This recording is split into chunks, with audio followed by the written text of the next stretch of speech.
Hello commerce के मेरे होनहार छात्रों, स्वागत है आपका आपके अपने YouTube channel Sharma ji commerce वाले में। आज के इस वीडियो में हम लोग स्टार्ट कर रहे हैं accountancy for session 2024 and 25 with our chapter number 2 basic accounting term. भैया चैप्टर नंबर 1 से पहले 2 क्यों करा रहे हो? क्योंकि मैं चाहता हूं कि आप अकाउंटेंसी की लैंग्वेज को समझ लो, उसकी टर्म्स को समझ लो, तभी तो अकाउंटेंसी को समझ पाओगे। चलिए बेटा शुरू करते हैं।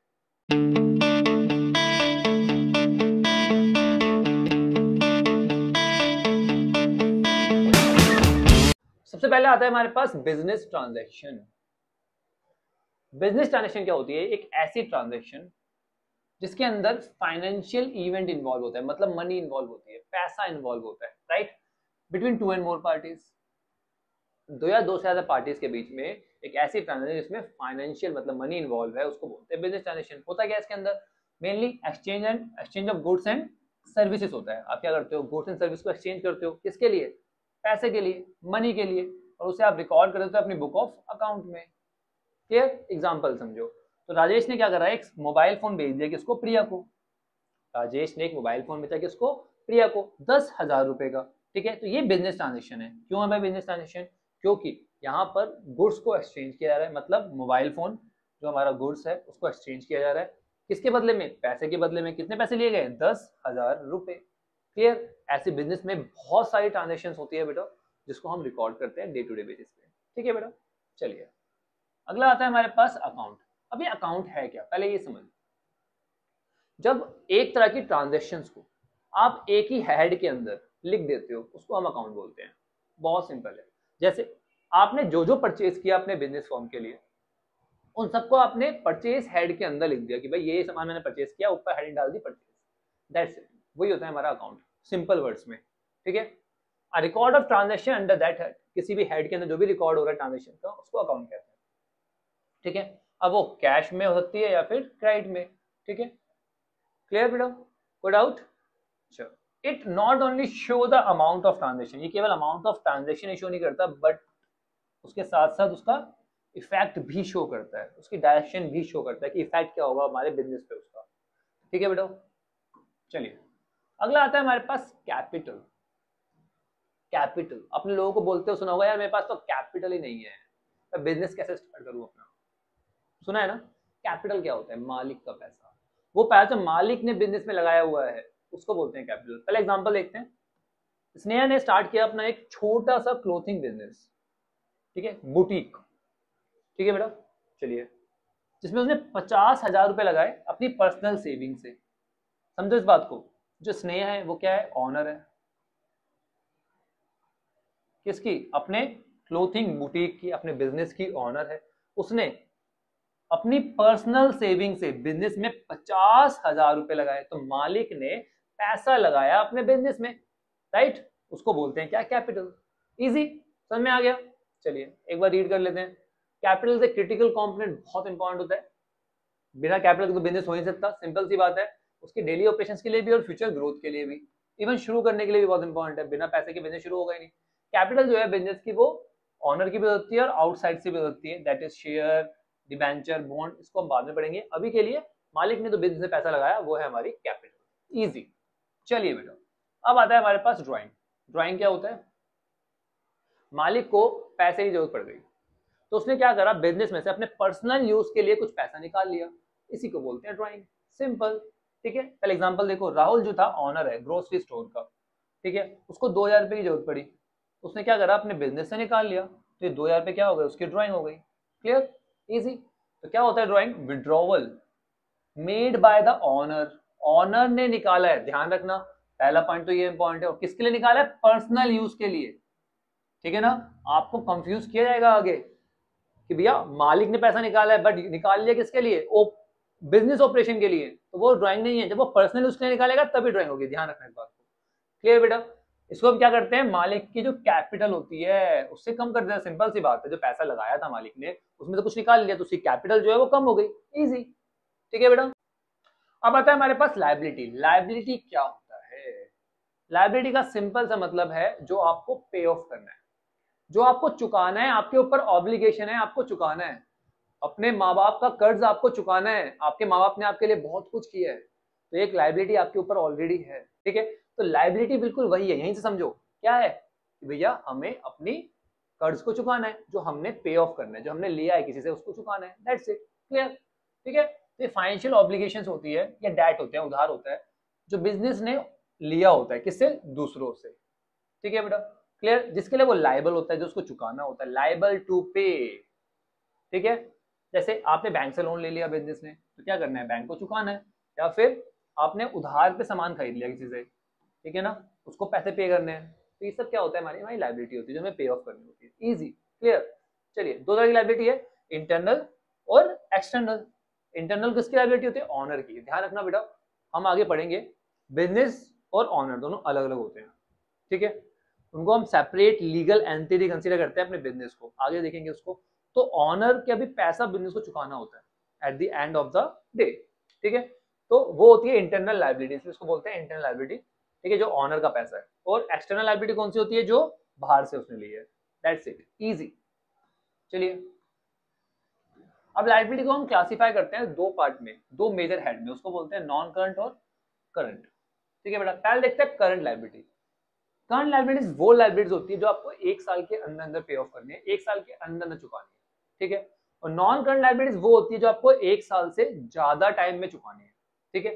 तो करंट लायबिलिटी जो है आपको एक साल से कम पीरियड में पे ऑफ करनी है, आप 12 महीने भी बोल सकते हैं उसको, ठीक है। और ये जो है वो आपको एक साल से ज्यादा पीरियड ऑफ टाइम में चुकानी है, समझो इस बात को। ये अमाउंट होता है मेनली जो होता है वो क्रेडिटर से होता है, ठीक है ना। आपने क्या करा, उधार पे सामान खरीद लिया, अब वो उधार पे जो आपने सामान खरीदा वो आपको एक साल के अंदर तो पे ऑफ करना पड़ेगा ना, सिंपल सी बात है, जो आपको पे ऑफ करनी है विद इन 12 मंथ, इजी। तो एग्जांपल देखो, अमन ने जो है वो सप्लायर से 20,000 रुपए का स्टॉक मंगा लिया उधार पे, ठीक है, क्रेडिट पे, तो वो उसको पे ऑफ करना है कितने, एक साल के अंदर अंदर, तो इसलिए उसकी करंट लायबिलिटी है, इजी। सिमिलरली अमन ने 50,000 रुपए का बैंक से लोन लिया अपनी मशीनरी परचेज करने के लिए, अब 50,000 रुपए तो उसको एक साल में पे ऑफ नहीं करने ना, क्योंकि बैंक ने बोला है उसको 3 साल में आप इजी इंस्टॉलमेंट में पे कर दो, क्लियर। तो ये एक साल से ज्यादा पीरियड ऑफ टाइम में पे करना है, इसीलिए इसको हम क्या बोलते हैं बेटा, नॉन करंट लायबिलिटी, इजी। तो अब आती है हमारी असेट।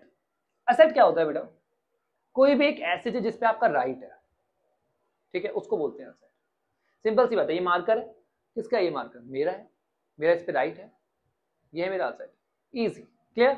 चलिए, अब बिजनेस के पॉइंट ऑफ व्यू समझते हैं, असेट क्या है, ये वो प्रॉपर्टीज होती है जो बिजनेस ऑन करता है, ठीक है ना, जिसको वो यूज करता है क्या करने के लिए, बिजनेस ऑपरेशंस करने के लिए, बिजनेस में डे टू डे एक्टिविटीज को परफॉर्म करने के लिए, और रिवेन्यू अर्न करने के लिए, प्रॉफिट कमाने के लिए, बिजनेस के लिए, सो सिंपल, राइट। बिल्डिंग हो गई, मशीनरी हो गई, इन सब पे बिजनेस का राइट है, और बिजनेस इन सबको यूज कर रहा है अपने ऑपरेशन के लिए, जिससे वो प्रॉफिट कमा सके, रिवेन्यू अर्न कर सके, इजी, क्लियर।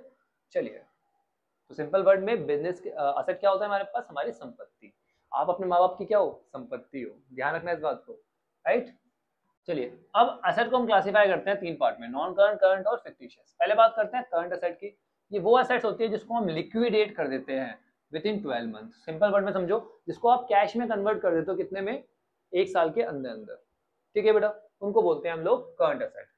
एग्जाम्पल लो डेटर, आपने किसी को सामान बेचा, उधार में सामान बेचा, ठीक है, तो आपका राइट बन गया कि आप उससे पैसे ले सकते हो। अब आप किसी को उधार में सामान बेचते हो तो वो पैसे कितने टाइम में पे करते हैं, जनरली एक साल के अंदर पे ऑफ कर देता है, तो एक साल के अंदर अंदर वो कैश में कन्वर्ट हो जाता है, इसलिए उसको बोलते हैं हम लोग क्या, करंट असेट। सिमिलरली आपके पास स्टॉक पड़ा हुआ है, आप उसे बेच दोगे तो किस में उड़ जाएगा, कैश में उड़ जाएगा, जनरली कितने साल में होता है, एक साल के अंदर अंदर ही बेचते हो ना, ऐसा तो नहीं कि नहीं स्टॉक बचा के रखूंगा अगले साल बेचूंगा, ऐसा तो नहीं करते ना, तो स्टॉक को आप जनरली एक साल के अंदर अंदर सेल ऑफ कर देते हो, इसीलिए आप उसको क्या बोलते हो बेटा, करंट असेट। अगला आया नॉन करंट असेट्स। तो करंट असेट्स एक साल के अंदर लिक्विडेट होती है, तो नॉन करंट कौन सी होगी, जो एक साल से ज्यादा टाइम लेगी किसमें, लिक्विडेट होने में, सिंपल सी बात है, जो एक साल के अंदर लिक्विडेट नहीं होती, ये बिजनेस की लॉन्ग टर्म इन्वेस्टमेंट होती है बेटा, ठीक है बेटा, जिसको बिजनेस जो है वो यूज करता है अपने नॉर्मल ऑपरेशन के लिए, ठीक है, जिससे वो क्या कर सकता है, अपनी अर्निंग कैपेसिटी को बढ़ाता है।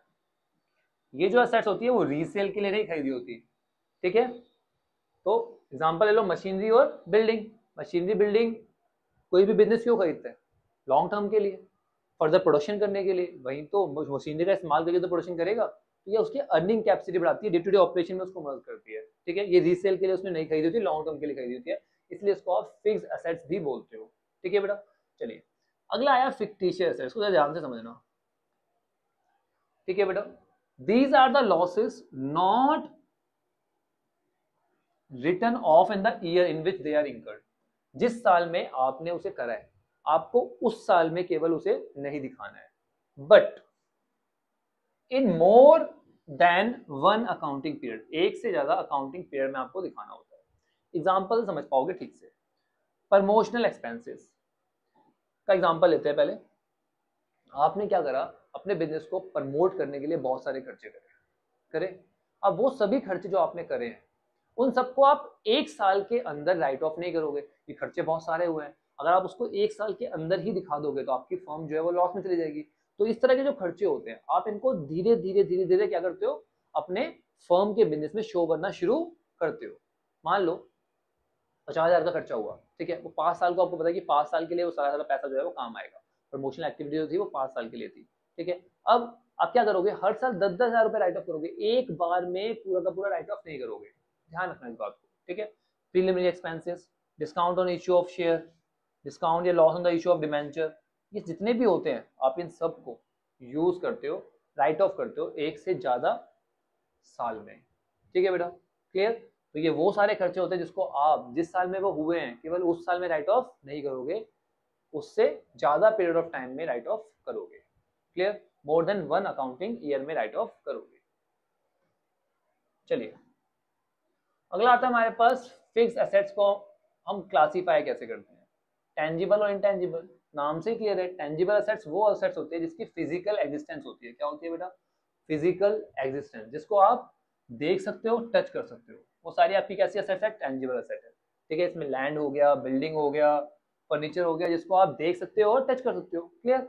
इनटेंजिबल फिक्स एसेट्स कौन सी होती है बेटा, ये वो एसेट्स होती है जिसकी कोई फिजिकल अपीयरेंस नहीं होती, इसको आप देख नहीं सकते, इसको आप टच नहीं कर सकते, राइट। जैसे पेटेंट हो गया, आपने क्या करा, आपने कोई प्रोडक्ट बनाया, ठीक है ना, अब आपने उसको पेटेंट करा लिया, आपने उस पर एक राइट ले लिया कि भैया इस प्रोडक्ट का पेटेंट राइट मेरे पास है, मेरे अलावा कोई और इसको प्रोडक्शन करता है तो उसको मुझे पैसा पे करना पड़ेगा, उसको मुझसे पहले पेटेंट परचेज करना पड़ेगा, ठीक है।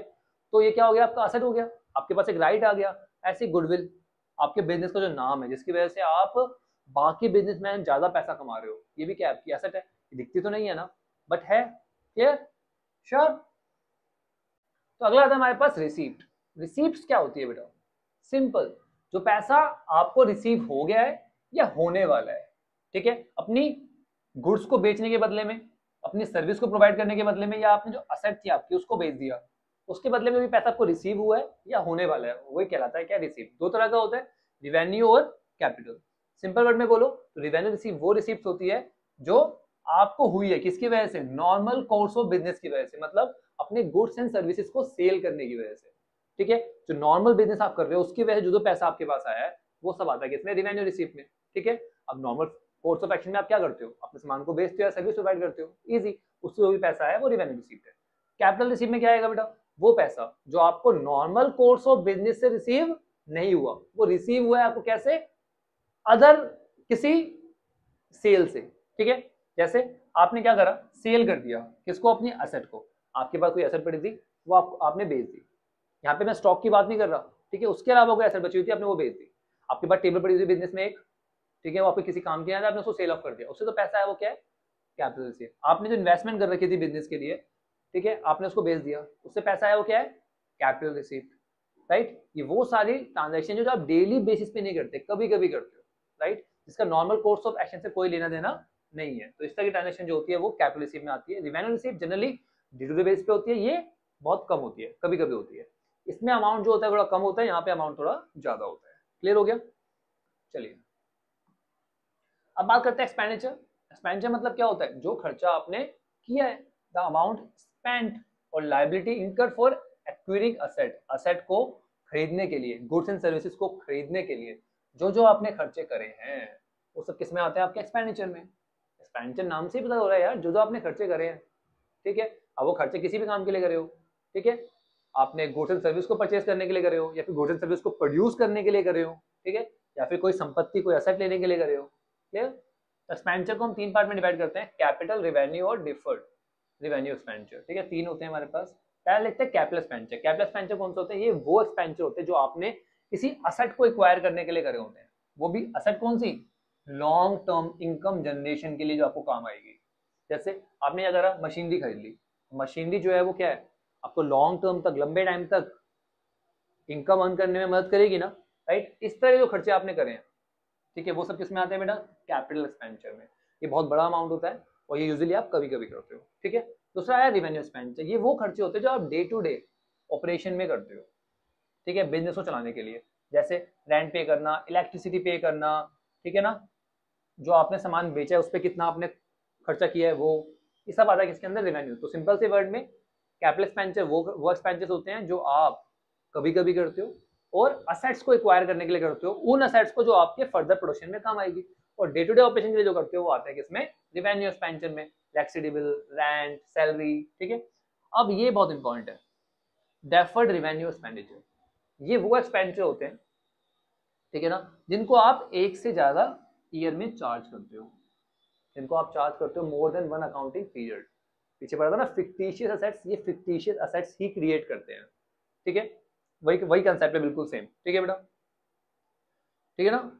Accounting period, such treatment is given to those item the benefit of which are estimated to acquire in more than 1 financial year. जिसका बेनिफिट जो है वो एक से ज्यादा साल में मिलेगा। भाई सिंपल सी बात है, बेनिफिट एक से ज्यादा साल में मिल रहा है तो राइट ऑफ भी तो एक से ज्यादा साल में करेंगे ना। आज ही राइट ऑफ कर दोगे तो काम नहीं चलेगा ना, आज ही उस खर्चे को दिखा दोगे तो काम नहीं चलेगा ना, क्योंकि इसको बेनिफिट तो आपको लंबे टाइम तक मिल रहा है। तो जितने टाइम तक बेनिफिट मिल रहा है उतने टाइम तक धीरे धीरे उस खर्चे को दिखाएंगे। सिंपल सी बात है। क्लियर?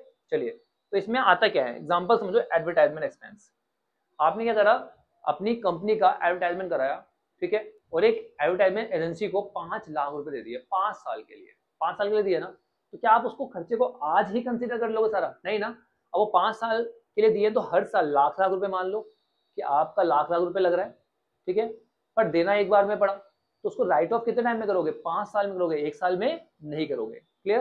समझ में आ गया बेटा? कोई डाउट? बहुत बढ़िया।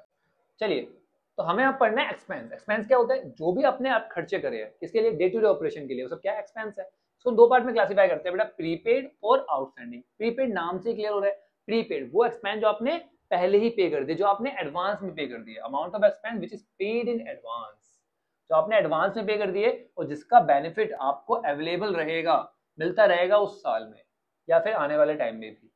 ठीक है बेटा? क्लियर? एग्जांपल लो, आपने रेंट पे कर दिया एडवांस में अपनी फैक्ट्री का, जिस पे आप वर्क कर रहे हो, तो उस फैक्ट्री को आप उस पर्टिकुलर पीरियड ऑफ टाइम के लिए क्या करते हो? यूज कर सकते हो।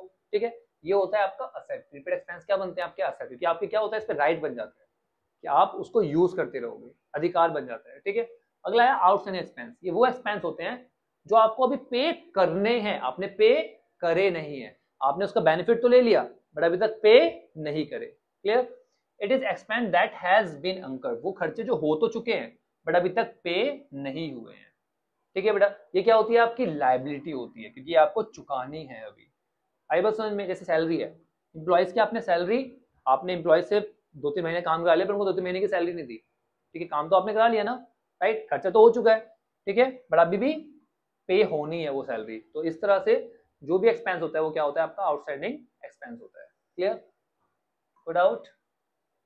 चलिए बेटा, अगला आता है इनकम। इनकम क्या होता है? ये वो प्रॉफिट होता है जो एक अकाउंटिंग पीरियड में हमारा बिजनेस जो है वो अर्न करता है। ठीक है, जितना ही प्रॉफिट कमाएगा हमारा बिजनेस एक अकाउंटिंग पीरियड में, उसको बोलेंगे क्या? इनकम। ठीक है, ये निकलता कैसे है? जो भी आपका रेवेन्यू हुआ है, जो भी आपके पास पैसा आया, जो भी आपकी सेल हुई है, उसमें जो जो खर्चे हुए हैं वो माइनस कर दो, तो क्या आ जाएगा आपके पास? आपकी इनकम आ जाएगी। In other words, axis of revenue over the expense, revenue जितना एक्सपेंस से ज्यादा है वही बनता है हमारा इनकम। इजी। चलिए, अब बात करते हैं प्रॉफिट की। प्रॉफिट क्या होता है? प्रॉफिट जो है वो हमेशा अर्न किया जाता है किससे? ट्रांजैक्शन से, जो बिजनेस से रिलेटेड होती है। ध्यान रखना, ठीक है। तो प्रॉफिट मींस इनकम। प्रॉफिट में वो इनकम आती है जो आपने बिजनेस से कमाई है, उसके ऑपरेशनल एक्टिविटी से कमाई है। इनकम में तो पैसा कैसे भी कमाए वो सब इंक्लूड होगा, राइट, बट प्रॉफिट में केवल वो इनकम आएगी जो उसके ऑपरेशन से रिलेटेड है। ठीक है बेटा, जो एक्टिविटीज बिजनेस करता है, ऑपरेशन एक्टिविटी कौन सी होती है, जो एक्टिविटी बिजनेस करता है क्या करने के लिए, प्रॉफिट कमाने के लिए, ठीक है बेटा। तो एग्जांपल लेते हैं, profit earn from sale of goods and rendering of services. तो आपने गुड्स बेचे हैं जिसमें आप डील कर रहे हो, जिस सर्विस को आप प्रोवाइड कर रहे हो, उससे जो आपने प्रॉफिट कमाया वो आएगा आपका प्रॉफिट में। आई बस समझ, जो आपने इनकम कमाई है वहां से, इजी। तो सिंपल वर्ड में समझो, इनकम में क्या होता है, बिजनेस एक्टिविटी या नॉन बिजनेस एक्टिविटी, कैसे भी कमाया हो पैसा वो इनकम में आता है। But on the other hand जब हम बात करते हैं प्रॉफिट की, तो उसमें आता है क्या, जो आपने अपने ऑपरेशनल एक्टिविटी जिसमें आप डील करते हो वहां से कमाया है। क्लियर। चलिए प्रॉफिट को फर्दर डिवाइड करते हैं ग्रॉस प्रॉफिट और नेट प्रॉफिट में। तो ग्रॉस प्रॉफिट में क्या आता है बेटा, जितना भी आपने रेवेन्यू अर्न किया उसमें से डायरेक्ट एक्सपेंस। अभी डायरेक्ट एक्सपेंस कौन से होते हैं, वो खर्चे जो डायरेक्टली उस प्रोडक्ट को बनाने में लगे हैं, उस सर्विस को प्रोवाइड करने में लगे हैं, इनडायरेक्ट नहीं, सारे डायरेक्ट खर्चे, ठीक है। वो माइनस करोगे रिवेन्यू में से। रिवेन्यू मतलब क्या होता है, सेल में से। तो सेल में से जब डायरेक्ट एक्सपेंस माइनस करोगे तो जो प्रॉफिट आएगा उसको बोलते हैं ग्रॉस प्रॉफिट, ठीक है बेटा, इजी। तो gross profit is difference between the revenue from sale and service rendered and its direct cost. ध्यान रखना, डायरेक्ट कॉस्ट, केवल डायरेक्ट खर्चे जो डायरेक्टली रिलेटेड है उससे, जैसे मजदूर की सैलरी, मजदूर की वेजेस, सॉरी, ठीक है, वो आएगा, ठीक है। Rent of factory, rent of office नहीं, क्योंकि ऑफिस का जो रेंट है वो इनडायरेक्ट एक्सपेंस है, वो नहीं आएगा उसमें। डायरेक्ट जितने भी खर्चे हैं, जो भी आपका रॉ मटेरियल वगैरह का जो डायरेक्टली उस प्रोडक्ट को बनाने में काम आया है, केवल वो खर्चे आएंगे। तो उन खर्चों को माइनस करोगे अपनी सेल में से, तो आएगा ग्रॉस प्रॉफिट। जब आप दोनों ही खर्चों को माइनस कर दोगे, डायरेक्ट और इनडायरेक्ट दोनों, तो आ जाएगा आपके पास आपका net profit. Total revenue and the other income over the total expense. Total, total में कौन सा आ रहा है यहाँ पर, डायरेक्ट भी और इनडायरेक्ट भी, ठीक है बेटा, समझ में आ गया, क्लियर, कोई डाउट। कभी कभी क्या होता है, खर्चे ज्यादा होते हैं, किससे, इनकम से, रिवेन्यू से, सेल से, तो क्या होगा, आपका लॉस हो जाएगा, नेट लॉस। चलिए बेटा अब बात करते हैं गेन। गेन क्या होता है, जो आपने प्रॉफिट कमाया है from the transaction incidental to the business. वो ट्रांजैक्शन जो इंसिडेंटली हो गई है, उस ट्रांजैक्शन में आप डील नहीं करते हो, उन चीजों में आप डील नहीं करते हो, रेगुलर बेस पे वो ट्रांजैक्शन नहीं करते आप, ठीक है, बस वो इंसिडेंटल हो गई है, ठीक है। तो gain is the increase in the owner's equity result from the transaction other than the day to day transaction. Day to day transaction को छोड़ के कोई और ट्रांजैक्शन जिससे ऑनर की इक्विटी बढ़ गई है, ऑनर को फायदा हुआ है, ठीक है, वो सब किसमें आती है, गेन में, ठीक है, सिंपल इजी, ठीक है बेटा, क्लियर। तो कौन कौन से आते हैं इसमें, आपने ना अपना लैंड बेच दी, लैंड खरीदी थी 5 लाख की, बेच दी 7 लाख की, 1 लाख का फायदा हो गया। अब इसमें आप डील तो नहीं करते ना, आपका काम तो नहीं ना लैंड खरीदने बेचने का, राइट, ये तो इंसिडेंटल हो गया आपके बिजनेस के लिए। तो यहाँ से जो प्रॉफिट हुआ है उसको क्या कहते हैं, हम गेन कहते हैं। क्लियर हो गया, श्योर। तो ध्यान रखना, प्रॉफिट क्या है, जो आपके ऑपरेशन से हो रहा है, गेन क्या है, जो आपके नॉन ऑपरेशनल एक्टिविटी से हो रहा है, और प्रॉफिट और गेन दोनों को मिला दोगे तो क्या आ जाएगा आपका इनकम। क्लियर रहेगा, बहुत बढ़िया। अब आता है लॉस। लॉस क्या है, जब आपके खर्चे आपकी इनकम से, आपके रिवेन्यू से ज्यादा हो जाए तो क्या कहते हैं, उसे हम लॉस कहते हैं। सिंपल सी बात है, बहुत आसान है, ठीक है। The excess of total expense over the total of revenue and other income. Expense ज्यादा हो गए रिवेन्यू और बाकी इनकम से, तो क्या हो गया, लॉस हो गया, ठीक है बेटा। चलिए अब आता है परचेज। परचेज का मतलब क्या होता है, परचेज ऑफ गुड्स। आपने जो सामान खरीदा है, सामान खरीदा है किसके लिए, रीसेल करने के लिए, या फिर जो आप रॉ मटेरियल खरीदते हो, कच्चा माल खरीदते हो, क्या करने के लिए, अपने गुड्स को बनाने के लिए, अपने सामान को बनाने के लिए, वो सब किस में आता है बेटा, परचेज में आता है। क्लियर। आप अब परचेज जो है वो कैश में भी कर सकते हो या फिर क्रेडिट उधार में भी कर सकते हो, इजी। परचेज रिटर्न, आपने कोई सामान मंगाया और वो डिफेक्टिव निकल गया, या कोई और रीजन हो सकता है, जो आपने मंगाया था उस स्टैंडर्ड का नहीं आया, आप क्या कर दोगे, सेलर को वापस कर दोगे, उसी को बोलते हैं क्या, परचेज रिटर्न, ठीक है। Return of the goods purchase, जो आपने परचेज किए थे वापस कर दिए। Goods purchase may be return to the seller for any reason, बहुत सारे रीजन होते हैं, दे आर डिफेक्टिव। एग्जांपल एक दे रखा कि वे डिफेक्टिव होंगे। चलिए अगला आया सेल। सेल क्या होता है, जो आपने गुड्स परचेज किया था या फिर जो आपने मैन्युफैक्चर किया था, आपने उसको बेच दिया, उसको बोलते हैं सेल, इजी। आप कैश में भी बेच सकते हो या फिर उधार में भी बेच सकते हो। सेल रिटर्न क्या होता है बेटा, जब आपने जो सामान बेचा है, जो आपने सेल किया है, वो आपके पास वापस आ गया, आपके परचेजर ने, आपके कस्टमर ने वो वापस कर दिया, रीजन कुछ भी होता है, डिफेक्टिव है या फिर उसके हिसाब से सामान नहीं गया, गलत सामान चला गया, तो उसको बोलते हैं सेल रिटर्न, ठीक है बेटा। Goods sold when the return by the purchaser are termed as sale return, या फिर इसको रिटर्न इनवर्ड भी बोलते हैं। ध्यान रखना, रिटर्न इनवर्ड, आपने सेल किया था वापस आ गया, वापस आ गया मतलब इनवर्ड, ध्यान रखना। और जब आप सामान वापस बेचते हो, मतलब जब आप परचेज रिटर्न करते हो, उसको बोलते हैं रिटर्न आउटवर्ड। ध्यान रखना ये वर्ड, ठीक है बेटा, क्योंकि क्वेश्चन में कभी कभी इस तरीके से भी पूछता है, रिटर्न इनवर्ड, रिटर्न आउटवर्ड। चलिए अब आया revenue from operation. Revenue from operation क्या होता है बेटा? वो अमाउंट जो आपने रिसीव कर लिया या रिसीव करोगे, किसकी वजह से? For the sale of goods and the services provided.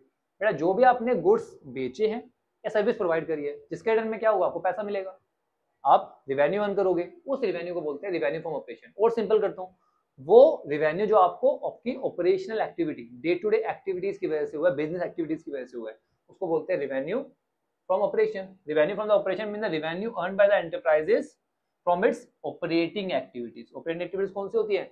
Purchase and sale of goods and services. और आसान करते हैं, रिवेन्यू फ्रॉम ऑपरेशन में क्या आता है बेटा?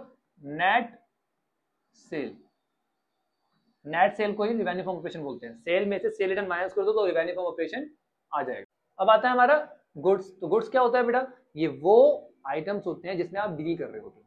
आप कपड़ा बेचो तो कपड़ा आपके लिए क्या है? गुड्स है। आप मार्कर बेचो तो मार्कर आपके लिए क्या है? गुड्स है। आप कार बना के बेच रहे हो तो कार आपके लिए क्या है? गुड्स है। ठीक है, जिसमें आप डील कर रहे हो तो वो होते हैं हमारे गुड्स। सिंपल, ठीक है। Goods are the physical item of trade that are purchase और मैन्युफैक्चर टू बी सोल्ड। जिसको आप परचेज कर रहे हो और या फिर मैन्युफैक्चर कर रहे हो किसके लिए? बेचने के लिए, वो आते हैं आपके गुड्स। ठीक है बेटा, एग्जांपल क्या होता है इसमें? अगर कोई एंटरप्राइज जो है वो डील कर रही है किसमें? होम अप्लायंसेस में। होम अप्लायंस बेचती है, उसके लिए क्या गुड्स है? टीवी, फ्रिज, एसी सब क्या है? उसके लिए गुड्स है, राइट। अगर कोई स्टेशनरी का सामान बेच रहा है तो उसके लिए क्या है? स्टेशनरी का जितना भी आइटम है वो सब क्या है? गुड्स है। तो अब आता है हमारे पास स्टॉक या इन्वेंटरी, जिसको हम बोलते हैं।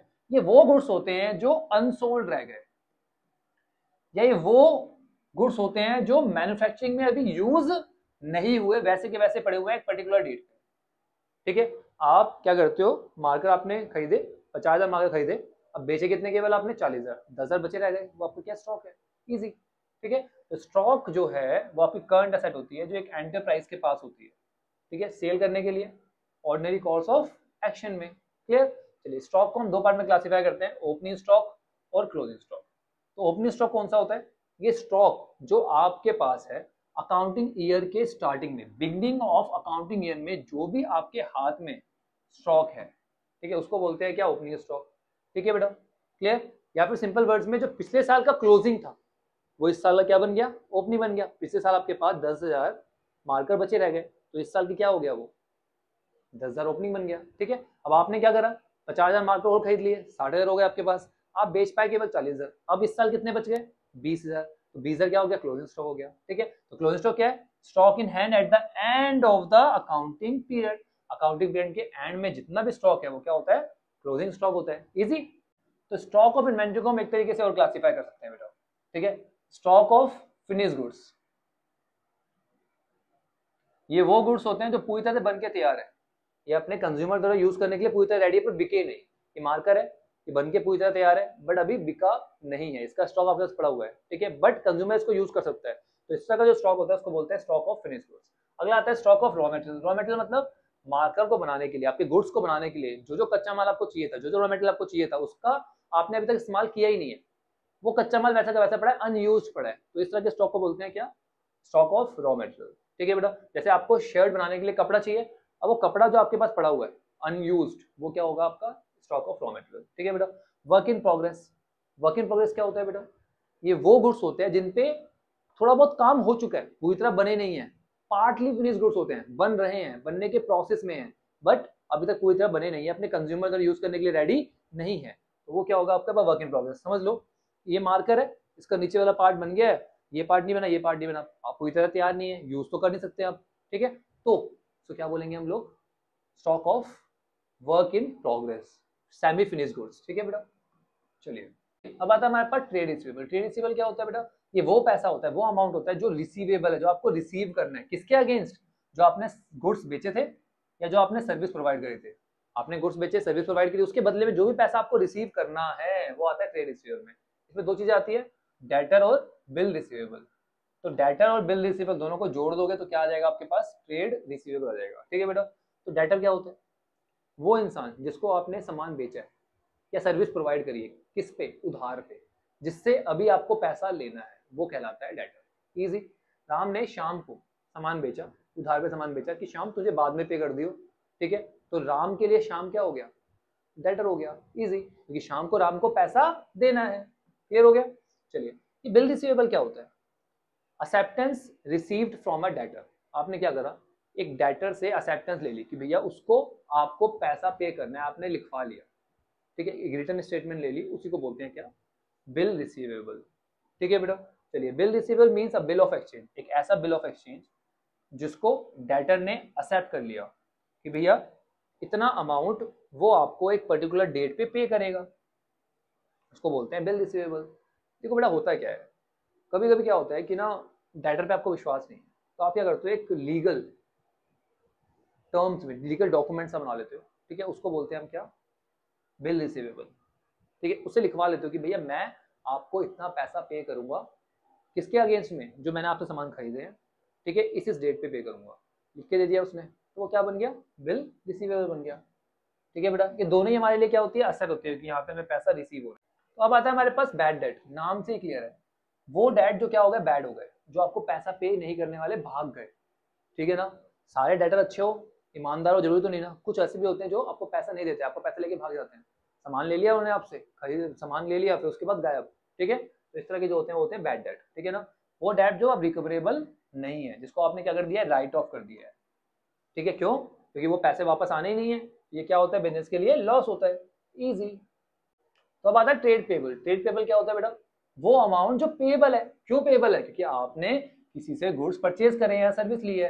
सिंपल सी बात है, जब भी आप किसी से उधार सामान खरीदते हो या कोई सर्विस लेते हो, उसके लिए आपको क्या करना पड़ेगा, पे करना पड़ेगा। तो जो भी अमाउंट पेबल है, जो आपको पे करना है, वो किसमें आता है, ट्रेड पेबल में। दो चीज आती है इसके अंदर, क्रेडिटर और बिल पेबल, दोनों को जोड़ दोगे तो क्या आ जाएगा बेटा, ट्रेड पेबल। तो पहले बात करते हैं क्रेडिटर की, वो पर्सन या वो एंटिटी, ठीक है ना, जिस जिस to whom amount is payable, जिसको आपको पैसा पे करना है। ठीक है ना, क्यों, क्योंकि आपने उससे क्या करा है, गुड्स परचेज करे हैं या सर्विस ली है। क्लियर, इजी, बहुत बढ़िया। रवि एक कंस्ट्रक्शन कंपनी है, जिसने क्या करा, बिल्डिंग मटेरियल खरीदा, किस पे, उधार पे, किससे, सप्लायर से। ठीक है बेटा, तो सप्लायर क्या बन गया, क्रेडिटर बन गया, क्योंकि रवि को पैसा पे करना है, किसको, उस सप्लायर को, इजी, बहुत बढ़िया। अब आता है बिल पेबल। ठीक है बेटा, acceptance given to a creditor, आपने क्या करा, एक क्रेडिटर को एक्सेप्टेंस दे दी कि भैया मैं आपको इतना इतना अमाउंट पे करूंगा, एक लीगल डॉक्यूमेंट बना लिया, इसमें आपने सबको लिख दिया, स्पेसिफाई कर दिया, इतना अमाउंट इतने पीरियड ऑफ टाइम में, इसलिए क्योंकि मैंने आपसे ये खरीदा था, इसलिए मैं आपको पे करूंगा, तो एक लीगल डॉक्यूमेंट बन गया।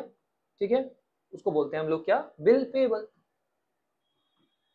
ये आपकी लाइबिलिटी होती है, क्योंकि आपको चुकाना है, यहाँ पे ध्यान रखना इस बात को। चलिए, अगला है वाउचर। वाउचर क्या होता है, ये एक एविडेंस होता है, जो भी आपने ट्रांजेक्शन करी है उसका एक एविडेंस है, उसको क्या बोलते हैं बेटा, वाउचर। ठीक है, वाउचर जो है वो दो तरह के होते हैं, एक होता है सोर्स वाउचर, एक होता है अकाउंटिंग वाउचर। सोर्स वाउचर कौन से होते हैं, ये एविडेंस होता है उन बिजनेस ट्रांजेक्शन का, जो भी आपने बिजनेस ट्रांजेक्शन करी है उन सबका जो भी आपके पास एविडेंस है, वो होता है आपका सोर्स वाउचर। जैसे आपने ये अगर कैश मेमो, कोई चीज सामान खरीदी आपने कैश में, तो कैश मेमो मिलता है ना आपको, या किसी भी चीज का जो बिल होता है, इनवॉइस होता है, या रिसीप्ट या डेबिट नोट या क्रेडिट नोट जो होता है, ये सब किसमें आता है, सोर्स वाउचर में। आगे आता है अकाउंटिंग वाउचर, दूसरा आता है अकाउंटिंग वाउचर। अकाउंटिंग वाउचर क्या होता है बेटा, it is prepared from the source voucher, ये सोर्स वाउचर से बनाया जाता है, जो शो करता है, ठीक है ना, कि किस अकाउंट को आपने क्या करा है, डेबिट करा है या क्रेडिट करा है। ठीक है, इससे आप जब एंट्री करते हो, ठीक है, तो उसको बोलते हैं क्या, अकाउंटिंग वाउचर। चलिए, अब आता है डिस्काउंट। बेटा डिस्काउंट क्या होता है, अगर हम अपनी नॉर्मल लाइफ में देखें तो डिस्काउंट हमारे लिए खुशी है। जहां हमें बोर्ड दिख जाए 30% डिस्काउंट, 40% डिस्काउंट, 50% डिस्काउंट, भाई साहब अंदर से खुशी निकल के आती है, उमड़ उमड़ के आती है ना। डिस्काउंट क्या है, 100 की चीज 80 में मिल गई, तो अमाउंट में कितना रिडक्शन हो गया, 20 रुपए का, तो 20 रुपए क्या है आपका, डिस्काउंट है, easy. Reduction in the price of goods sold और इन अमाउंट, जो भी अमाउंट था जितने का वो बिकना, उसमें जितना भी रिडक्शन हो गया उसको बोलते हैं डिस्काउंट। डिस्काउंट जो है, ठीक है बेटा, it is the reduction in the price of goods और from the amount to be paid, जितना भी अमाउंट आपको पे करना था उसमें जो भी आपको कम पे करना पड़ा, जो कमी कर दी गई, ठीक है ना, कस्टमर के लिए, उसको बोल दिया गया डिस्काउंट, इजी। डिस्काउंट अलाउड में भी ट्रेड डिस्काउंट और कैश डिस्काउंट, तो दो तरह का भी है, ट्रेड डिस्काउंट और कैश डिस्काउंट। एक रिबेट और होता है, उसको आगे देखते हैं, अभी के लिए समझो पहले ट्रेड डिस्काउंट। ट्रेड डिस्काउंट क्या होता है, ये वो डिस्काउंट होता है जो आपको मिलता है किसी भी गुड्स को क्वांटिटी में खरीदने में, बल्क में खरीदने में। ठीक है, जब आप ज्यादा खरीदते हो तो क्या मिलता है आपको, एक पर्टिकुलर डिस्काउंट मिलता है, उसको बोलते हैं क्या, ट्रेड डिस्काउंट। समझो आप मार्केट गए एक रजिस्टर लेने, ठीक है, आपने मुझे कितने का, उसने बोला 50 रुपए का, आपने बोला अगर 10 खरीदूं तो, अगर 10 एक साथ खरीदता हूं तो कितने का दोगे, मिलने थे कितने के, 500 के, 50 का एक मिलने 500 के थे, उसने बोला 450 का दे दूंगा, 50 रुपए का आपको डिस्काउंट मिल गया। क्यों मिला? क्योंकि आपने बल्क में खरीदा, उसी को बोलते हैं ट्रेड डिस्काउंट। क्लियर बेटा? जब भी आप क्वांटिटी में खरीदते हो तो आपको जो डिस्काउंट मिलता है उसको बोलते हैं ट्रेड डिस्काउंट। इजी। चलिए अब इस डिस्काउंट को आप बुक ऑफ अकाउंट में अलग से शो नहीं करते। आप क्या करोगे, जो भी नेट वैल्यू होगी, मतलब नेट वैल्यू कितनी थी हमारे यहाँ पे 450, परचेज में जो भी ट्रेड डिस्काउंट माइनस करके जो आया था 450 था, वो दिखाओगे आप अकाउंट में। क्लियर? ध्यान रखना। चलिए अब आता है कैश डिस्काउंट। ये कैश डिस्काउंट क्या होता है? आपने किसी को उधार में सामान बेचा कि भैया 3 महीने के अंदर मुझे पैसा पे कर दियो, ठीक है, ऐसे को सामान तो दे रहा हूँ पर 3 महीने में पैसा दे दियो। उसने क्या करा, आपको 2 महीने में ही दे दिया, तो उसने टाइम से पहले आपको पैसा दे दिया, तो आप उसको क्या दे रहे हो कि एक इंसेंटिव दे रहे हो कि भैया तूने टाइम से पहले मुझे पैसा दे दिया तो मैं तेरे को थोड़ा डिस्काउंट दे रहा हूँ, ठीक है, उसी को बोलते हैं क्या, कैश डिस्काउंट। इजी। चलिए तो reduction in the amount payable और receivable due to the timely payment. जब आप टाइमली पे कर देते हो, टाइम से पहले पे कर देते हो, तो उसमें जो भी आपको डिस्काउंट मिलता है उसको बोलते हैं कैश डिस्काउंट। क्लियर हो गया? बहुत बढ़िया। चलिए अब आता है हमारे पास रिबेट। रिबेट क्या होता है बेटा? रिबेट सेल वैल्यू में रिडक्शन होता है कि भैया सेल वैल्यू से कम में आपको सामान दिया जा रहा है, बट क्यों दिया जा रहा है? क्योंकि उस गुड्स की जो क्वालिटी है वो बेकार है, वो डिफेक्टिव सामान है, इसकी वजह से आपको जो छूट दी जा रही है उसको बोलते हैं रिबेट। ठीक है, reduction allowed in the sale value due to the poor quality. सामान की क्वालिटी बेकार है, सामान में कुछ डिफेक्ट है, उसकी वजह से सामान जो आपको सस्ते रेट में मिल जाता है उसको बोलते हैं क्या, या फिर उसकी सप्लाई बहुत ज्यादा है, इस वजह से आपको सामान सस्ते रेट में मिल गया, उसको बोलते हैं रिबेट। तो rebate is a discount allowed by the seller of the good to the purchaser for the reason other than which trade discount and cash discount allowed. तो ट्रेड डिस्काउंट और कैश डिस्काउंट को छोड़ के कोई और reason की वजह से आपको डिस्काउंट दिया है उसको बोलते हैं रिबेट। ठीक है, without it is allowed after the sale has been made. जब सेल हो गई उसके बाद दिया जाता है। एग्जांपल देखो, discount allowed for poor quality of goods, quality खराब थी इसकी वजह से उसको क्या दिया, डिस्काउंट दे दिया। It is recorded in the book of account of the both seller and the purchaser, दोनों की बुक ऑफ अकाउंट में इसको शो करेंगे। ठीक है, आता है बेटा हमारे पास क्रेडिट। ये क्रेडिट क्या होता है? पहले समझो, हमारा जो अकाउंट होता है ना बेटा वो कुछ इस तरह से बनता है। ठीक है, इस तरह से। इसके दो पार्ट होते हैं, एक होता है डेबिट और एक होता है क्रेडिट। तो क्रेडिट क्या होता है? जो राइट पार्ट है उसको बोलते हैं हम credit side. Credit the right side of an account if an account is to be credited. अगर अकाउंट को क्रेडिट किया जा रहा है तो उसकी एंट्री जो है वो क्रेडिट साइड में दिखाई जाएगी। ठीक है, सिमिलरली डेबिट क्या होता है? जो लेफ्ट साइड होती है। अगर अकाउंट को डेबिट किया जा रहा है तो उसको हम डेबिट साइड में दिखाएंगे। That's it. क्लियर? और आगे हम डिटेल में पढ़ेंगे इसको हम, डोंट वरी। वो एक्सपेंस जो आपने करे हैं, ठीक है बेटा, किस पे? परचेजिंग और मैन्युफैक्चरिंग पे। किसके? गुड्स पे। गुड्स को बनाने में जितना भी आपका खर्चा हुआ है या फिर परचेज करने में जितना भी खर्चा हुआ है वो सब किस में आता है? कॉस्ट में। क्लियर? बहुत ईजी है। चलो आगे आता है बुक वैल्यू। बुक वैल्यू क्या है? असेट की वैल्यू जो आपने अपने बुक ऑफ अकाउंट में लिखी हुई है उसको बोलते हैं बुक वैल्यू। ठीक है, the value of asset existing in the book of account. आपके जो रिकॉर्ड्स है उसके अंदर आपने असेट्स की जो भी वैल्यू लिखी हुई है उसको बोलते हैं बुक वैल्यू। ठीक है बेटा, आसान है। चलिए, बुक ऑफ अकाउंट क्या होता है बेटा? ये एक ऐसा बुक होती है जिसके अंदर सारी ट्रांजेक्शन्स को आप क्या करते हो? रिकॉर्ड करते हो या ट्रांसफर करते हो। ठीक है बेटा, उसको बोलते हैं बुक ऑफ अकाउंट। ठीक है, द रिकॉर्ड्स और books in which financial transaction of an entity are recorded and therefore posted. ठीक है, ये वो बुक होती है इसमें किसी भी एंटिटी की सारी ट्रांजेक्शन को रिकॉर्ड करते हैं फिर पोस्ट करते हैं। इसमें क्या आता है बेटा? जर्नल और लेजर आता है। परेशान मत हो, आगे डिटेल में चैप्टर है इनके। ठीक है, डिटेल में पढ़ेंगे किस तरह से पोस्ट करते हैं, किस तरह से एंट्री करते हैं। अगला है इंसॉल्वेंट। इंसॉल्वेंट आपने वर्ड सुना होगा, इसका दिवालिया निकल गया। दिवालिया निकल गया मतलब बर्बाद हो गया। बर्बाद इंसान कब होता है?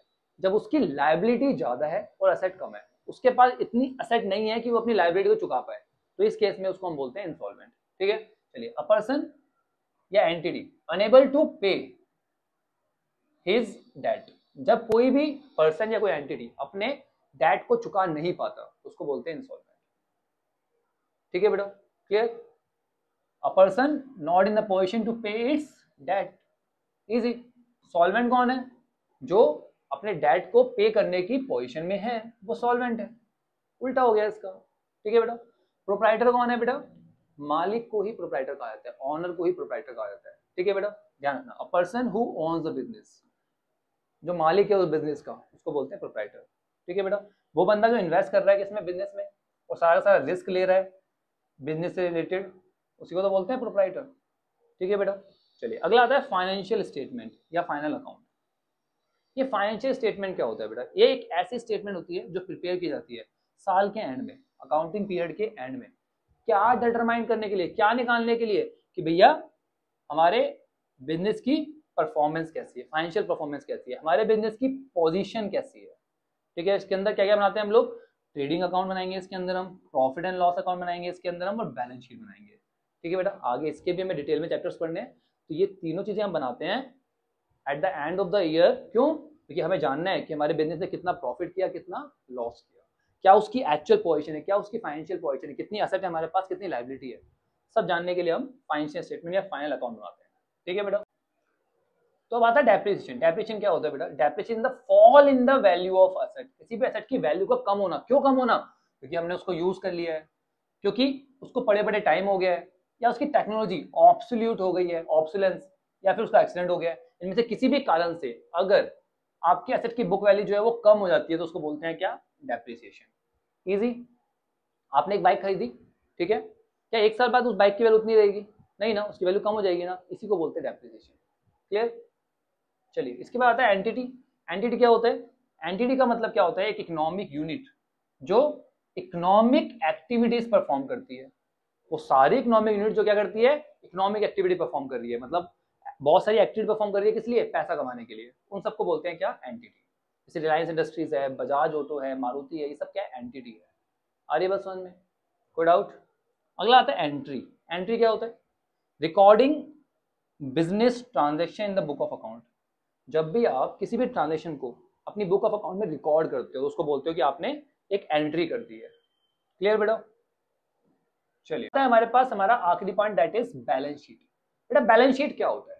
बैलेंस शीट हमारी एक ऐसी स्टेटमेंट है जो शो करती है हमारी फाइनेंशियल पोजीशन को, कि भैया हमारे पास कितनी एसेट है, कितनी लायबिलिटी है, कितनी कैपिटल है।